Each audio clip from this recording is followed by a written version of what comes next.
Los Angeles, Hollywood, Silicon Beach, home to entertainment, tech, marketing, advertising, public relations, music, and fashion. LA is the convergence of all things media, and there are more stories out there that you could possibly tell in a lifetime. It's all right in our backyard, and AMA Los Angeles is here to help you get the word out.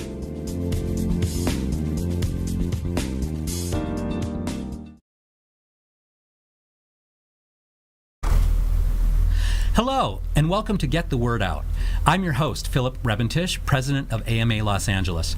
We want to thank our sponsor, Manhattan Advertising and Media Law, and of course, we want to thank the World Center of Broadcast Media here in Hollywood, California. This show is about marketing, advertising, tech, and content creation, and in our world, the only constant is change. And our title says it all. We're here to help you get the word out. My guests today are Kelly Cockrell. She's the LA Marketing and Partnerships Producer, and Jude Mulkey, LA Marketing Producer for General Assembly. General Assembly is a global company that provides educational courses for the tech community. In our region, it has locations in Santa Monica, downtown LA, and Orange County. And for the past year, it has been the educational sponsor for AMA Los Angeles. In 2011, General Assembly started out as a co-working space and is now evolved into a company that it is today. So, tell me a little bit about how that transformation took place. It's kind of a huge deal to go from a co-working space, which has become, somewhat prevalent, at least here in Los Angeles and other cities, to go to a full-on educational organization. That just must have been an amazing evolution. Yeah, it was. Our founders, they started out in a co-working space in New York and kind of realized that everyone that was at the co-working space had different set of skills, and so they realized that they could learn from each other and started classes in that way, and it has evolved from there. That's fascinating. So the environment itself led to the idea of let's put a school together. Mm-hmm. Yep. Exactly. Yep. Wow. Okay. So my personal feeling about marketing and technologies is, again, the only constant is change. Does this concept fit into what General Assembly is trying to do? Because, again, the marketing, digital marketing, any type of tech skills, you have to be current. So I would assume that's part of the philosophy of General Assembly. Exactly, yeah. So at GA, we really focus on practicality. So what skills do you need to know to be effective in your job? Okay. Over theory or different things like that, we really want our students to know if it's digital marketing, like what are the most effective ways to reach your audience, by being nimble and constantly revising our curriculum to see like what is most relevant per market. Right. We're able to kind of change and stay up with the pace. So how many locations are there worldwide? It's more than just what's here in LA County, but where are you guys?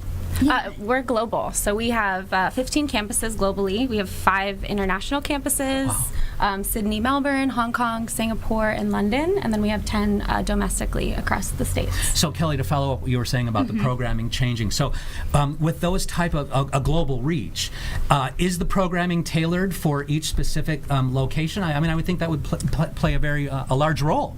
So for our immersive courses, it's the same curriculum, but there might be slight tweaks.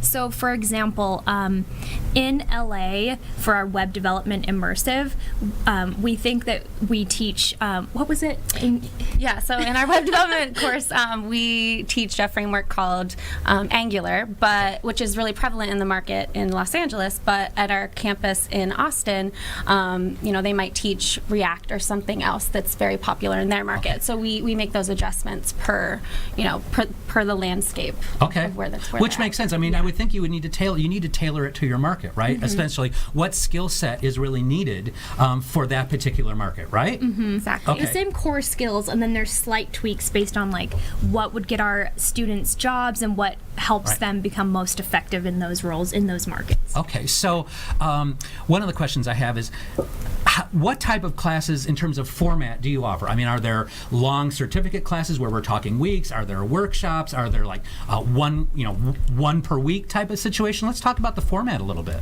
Yeah. Yeah, we have kind of 5 topic areas that we focus on. So it's web development, data, it's really big right now, digital marketing, product management, user experience design. So we have all types of classes around those topics that range from a few hours to our full-time programs are 3 months.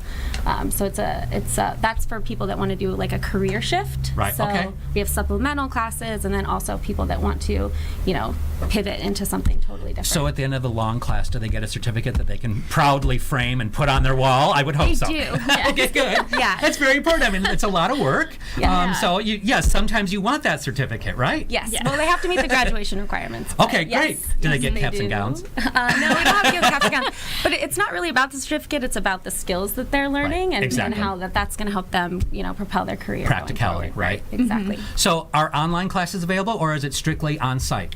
Yes, we do have online classes available.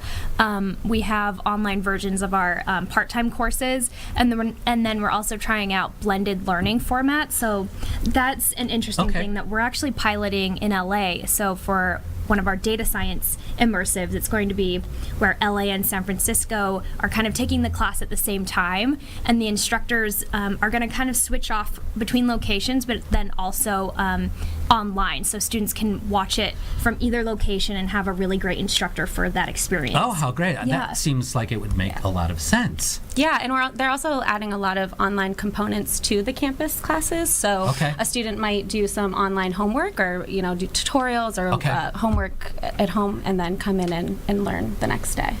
So how do you find instructors for your courses? I mean, what is the criteria? I mean, I know that's a very general thing, and it's going to vary depending on the subject or the topic, right? The class that's being taught. But what is the general criteria for bringing an instructor in? It's not easy to find the It's unicorn not, yeah. instructor. yeah. Kelly can talk So about that. yeah, it's kind of a rigorous process, and we look for really experts in the field of whatever specific topic that might be, and we look for their past history, like we look for prominent companies that they've worked for, and also a community, whether that's on social media or if they're part of groups like the American Marketing Association, where they can market to that community as well and are already sort of positioned as thought leaders. Okay. All right. Great. So let's say that I was a mid-level marketer. I've been doing something for, in particular marketing that is not digital, and I realize I need to sharpen some digital skills. What are some standard classes that I might be able to take that might help me with that? So we have a lot of different formats of classes for someone like Right. that. So Okay. we have maybe a 2-hour or 3-hour workshop on Google Analytics or Instagram advertising. And then we also have like a 1-day, 8-hour boot camp for digital marketing, where you specifically kind of cover all of the formats. So Wow. it depends on our students' needs. So we can kind of fit into a lot of different needs. What are you seeing as most popular right now? I mean, does it change from year to year, or even half year to half year in terms of? I mean, if a particular subject is getting news, like social media, does it vary a lot in terms of the people that are attending certain types of classes? I think our social media boot camp seems to be doing really well, because Okay. that's a skill that seems like no matter what industry you're in, you kind of need to know how to market on on those platforms. Yeah, I would say that our data programs are really blowing up right now, because data is becoming such a prevalent part of making business Right. decisions, and Absolutely. so a lot of people need to figure out how that they can clean their data and analyze their data and make better decisions. What is So- the data telling you, right? Exactly. And that's only going to continue. We all know that. There's been such Yeah. an explosion of data analytics in marketing. I mean, analytics has always been part of marketing to a certain degree, but obviously with the tools that we now have available in the digital world, yeah, that's absolutely exploding. And of course, you have to keep your skills up. So, from an employer's perspective, is this something that employers are sending their employees to General Assembly to get training? I mean, I would think it would be an amazing resource for employers in the area to send their employees to keep their skills sharp. Does that happen? Yeah, it happens a lot, actually. We see employers sending their employees to our classes to level up their skills, retrain, whether it's in a specific area like marketing or user experience design, and also to broaden their community and to expand their network and meet new people. Yeah, about half of our part-time students are the tuition is funded by their employers. Wow, so it's, great. It's pretty, yeah. And it makes perfect sense. Well, Jude and Kelly, thank you so much for coming on our show today. We really appreciate it. Thanks for having us.